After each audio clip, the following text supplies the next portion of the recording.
ကဘာမြေပေါ်မှာတဘာဝတရားကဖန်တီးပေးထားတဲ့ super power ပိုင်ရှင်တတဝါဆန်းနေရှိတယ်ဆိုတာသင်သိပါသလားအနုမြေပုံနဲ့ခံနိုင်တဲ့အနုကြီးတတဝါခန္ဓာကိုယ်ပြတ်သွားရင်အသစ်ပြန်ထွက်လာတဲ့တတဝါနဲ့မသိနိုင်တဲ့ဂျယ်လီငါးတွေအပါဝင်ရုပ်ရှင်တွေက super hero တွေထက်တောင်ဆန်းကျယ်နေတဲ့တရိษံ10ကောင်ရဲ့အံပွဲစွမ်းပကားတွေကိုဒီဗီဒီယိုမှာစုစည်းဖော်ပြပေးလိုက်ပါတယ်ကဘာရောမှာအနုမြူပုံကျဲလဲမသိအာကာသထဲလွင့်ပစ်လိုက်လဲအသက်ရှင်နိုင်တဲ့တတဝါရှိတယ်ဆိုတာသိယုံပါသလားအဲ့ဒါကတော့1 mm တောင်မရှိပဲရေဝက်အကောင်ငယ်လို့လူသိများတဲ့ tardigrade ပဲဖြစ်ပါတယ်ဒီအနုကြီးတတဝါလေးတွေဟာတဘာဝတရားရဲ့အသေးယုံနိုင်ဆုံးတတဝါတွေပါရေအဆူအပူချိန်ထက်ပူတဲ့150ဒီဂရီစင်တီဂရိတ်ကနေ -282 ဒီဂရီအေးရေဒီယိုတတိကြွမှုနဲ့လေထုဖိအားလုံးဝမရှိတဲ့အာကာသလီဟာနေတဲ့မှာပါတေမသွားပဲအသက်ရှင်နိုင်ကြပါတယ်ခန္ဓာကိုယ်ထဲမှာရေဓာတ်လုံးဝမရှိတော့တော့မှ cryptobiosis ဆိုတဲ့စနစ်နဲ့ဇီဝကမဖြစ်စဉ်တစ်ခုလုံးကိုရပ်တန်းထားပြီးနှစ်30ကျော်အိမ်မောကျနေနိုင်ပါတယ်ရေနဲ့ပြန်တွေးလိုက်တာနဲ့ပုံမှန်တိုင်းပြန်လဲနိုးထလာကြတာပါသမုဒ္ဒရာအနက်ဆုံးနေရာကဖိအားတွေကိုပါကြံ့ခံနိုင်စွမ်းရှိတာကြောင့်ကဘာပြက်ရင်တော့နောက်ဆုံးအထိကြံခဲ့မယ်တဘာဝတရားရဲ့အံပွဲတတ္တဝါလေးတွေပဲဖြစ်ပါတယ်ပင်လယ်နက်ပိုင်းမှာမဟာဆန်စွာနဲ့ရေအောက်ဘဲလေးအကကနေတယ်လို့ညင်သားစွာကူးခတ်သွားလာနေတဲ့တတ္တဝါကြီးတွေကိုမြင်မှုပါသလားအဲ့ဒါကတော့ရေအောက်ကဘာရဲ့ယင်ကြီးတဲ့ဘလူးကြီးတွေလို့တင်စားကြတဲ့မန်တာရေလိပ်ပြန်ကမန်တာရီတွေပဲဖြစ်ပါတယ်ဒီတတ္တဝါကြီးတွေကခန္ဓာကိုယ်အရွယ်စားပေ20ကျော်အထိကြီးမားနိုင်ပြီးအလွန်ထိတ်လန့်စရာကောင်းမှုရပေမဲ့အမှန်တော့အလွန်နူးညံ့ပြီးအန္တရာယ်မပေးတတ်ပါဘူးသူတို့မှာအစိတ်ရှိတဲ့အမီးလည်းမပါရှိပါဘူး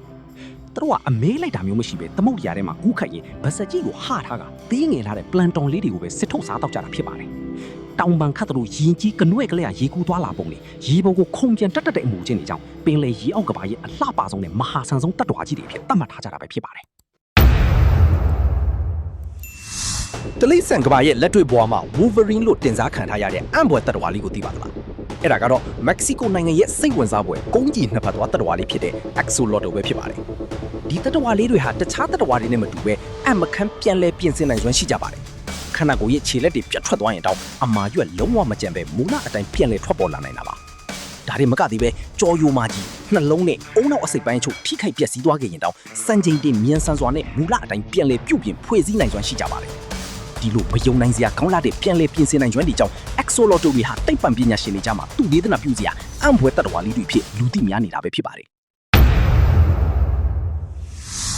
ရေမျက်နှာပြင်ပေါ်မှာလမ်းလျှောက်တာတွေမဟုတ်ပဲတကယ်တမ်းပြေးလွှားနိုင်တဲ့တတ္တဝါရှိတယ်ဆိုတာသိပါသလားအဲ့ဒါကတော့ Jesus ပုတ်တင်ညို Jesus Lizard လို့အမည်ပြောင်းပေးထားကြတယ် Basilisk ပုတ်တင်ညိုပဲဖြစ်ပါတယ်ဒီတတ္တဝါလေးတွေဟာအန်တရယ်နဲ့ကြုံရတဲ့အခါရေကန်တွေနဲ့မြစ်ပြင်တွေပေါ်မှာရေထဲနှင့်မသွားပဲဖြတ်ခနဲ့ပြေးလွှားလွတ်မြောက်နိုင်ကြပါတယ်သူတို့ရဲ့ပေါ်ပါတဲ့ခန္ဓာကိုယ်နဲ့အလွန်မြန်ဆန်လာတဲ့ခြေလမ်းတုပ်ပြန်မှုတွေကိုအသုံးပြုပြီးရေမျက်နှာပြင်ပေါ်မှာလေအိတ်ငယ်လေးတွေဖန်တီးကအကွာအဝေးတစ်ခုထိရေပေါ်ပြေးနိုင်တာဖြစ်ပါတယ်ဒီလိုမယုံနိုင်စရာကောင်းတဲ့ရေပေါ်ပြေးစွမ်းရည်ကြောင့်ပဲသူတို့ကိုတတိဆန်ကဘာရဲ့အံဖွဲလွတ်မြောက်ရေးပညာကြီးအဖြစ်တင်စားခေါ်ကြတာပဲဖြစ်ပါတယ်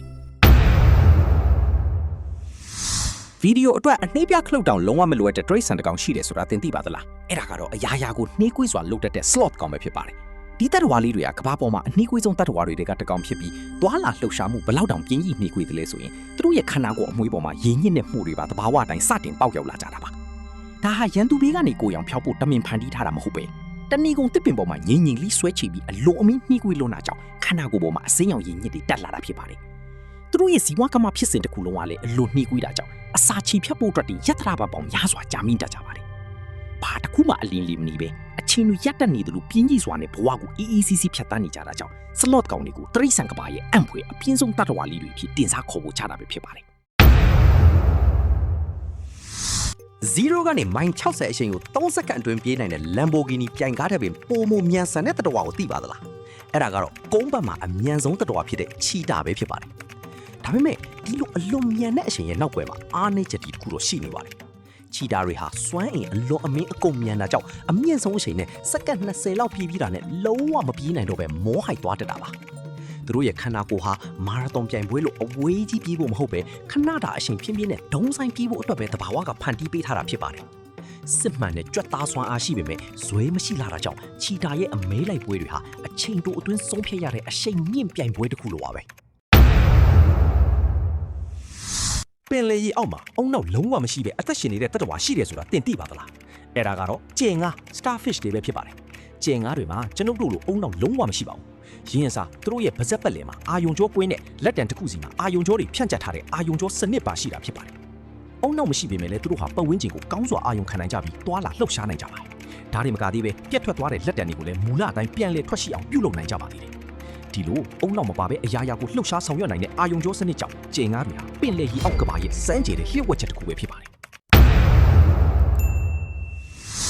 ကဘာပေါ်မှာထာဝရအသက်ရှင်နေနိုင်သောရှိတဲ့တတ္တဝါရှိတယ်ဆိုတာသင်ယုံပါသလားအဲ့ဒါကတော့ Turritopsis dorni လို့ခေါ်တဲ့မသေးနိုင်သောဂျေလီငါးလေးတွေပဲဖြစ်ပါတယ်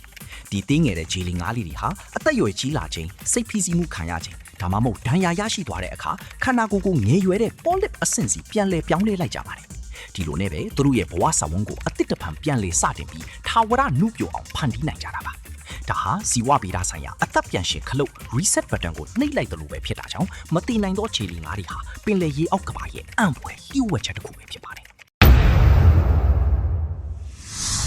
တရိတ်ဆန်ကဘာရဲ့လွတ်မြောက်ရေးပညာရှင်ကြီး Margaret Houdini လို့အံ့ဖွယ်စွမ်းရည်ရှိတဲ့တတ္တဝါကိုသိပါသလား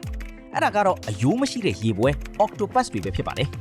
သူတို့ရဲ့ခန္ဓာကိုယ်မှာတစ်ခုတည်းသောမာကြောတဲ့အစိပ်ပိုင်းကနှုတ်သီးပဲဖြစ်တာကြောင့်နှုတ်သီးထက်ကြီးတဲ့မီသည့်အပေါက်သေးသေးလေးကမဆိုတိုးပြီးထွက်သွားနိုင်ကြပါနဲ့တီချာစွာပိတ်ထားပုံရတဲ့ရေကန်တွေနဲ့ရေပြတိုက်တွေထဲကနေတော့အပေါက်သေးသေးလေးတွေကိုရှာပြီးမယုံနိုင်စရာကောင်းအောင်လွတ်မြောက်သွားနိုင်ကြတာပါ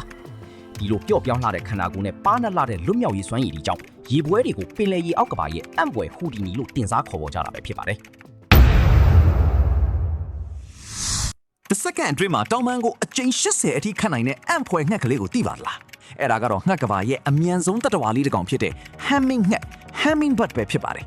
ဒီလိုအံ့မခန်းမြန်ဆန်လာတဲ့တောင်ပန်းခန်းတုံးကြောင့်သူတို့ဟာလေထုထဲမှာရဟတ်ရင်လိုတည်ငြိမ်စွာရပ်တန့်နေနိုင်တယ်လို့နောက်ပြန်လဲပြန်တန်းနိုင်ကြပါတယ်ဒါတွေမကသေးပဲလေထဲမှာစမ်းကြဲတဲ့ပြန်တန်းမှုကစားကွက်မျိုးစုံကိုလည်းလျင်မြန်စွာပြုလုပ်နိုင်ကြတာပါခန္ဓာကိုယ်အရွယ်စားအလွန်တီးငယ်ပေမဲ့မယုံနိုင်စရာကြီးမားတဲ့တောင်ပန်းစွမ်းအားကြောင့် Humming ငှက်တွေကိုငှက်ကဘာရဲ့အံ့ဖွယ်လေချောင်းကျွမ်းကျင်သူလေးတွေဖြစ်တင်စားခေါ်ဝေါ်ကြတာပဲဖြစ်ပါတယ်ဒီအံပွဲတတ္တဝါ10ကောင်ထဲမှာတင့်ကိုအံ့ဩစရာအကောင်းဆုံးဖြစ်စေခဲ့တဲ့တတ္တဝါကဘယ်အကောင်ဖြစ်မလဲကွန်မန့်မှာရေးသားခဲ့ပါဦးနော်ဒီဗီဒီယိုလေးကိုကြိုက်နှစ်သက်တယ်ဆိုရင် like and share လေးလုပ်ပေးခဲ့ဖို့မမေ့ပါနဲ့နောက်ထပ်စိတ်ဝင်စားစရာစမ်းကြယ်တဲ့ဗီဒီယိုတွေကိုမလွတ်တမ်းကြည့်ရှုနိုင်ဖို့အတွက်လည်း channel ကို subscribe လုပ်ပြီးခေါင်းလောင်းလေးကိုနှိပ်ထားပေးကြပါဦးအဆုံးထိကြည့်ရှုပေးခဲ့ကြတဲ့အတွက်အားလုံးကိုကျေးဇူးအများကြီးတင်ပါတယ်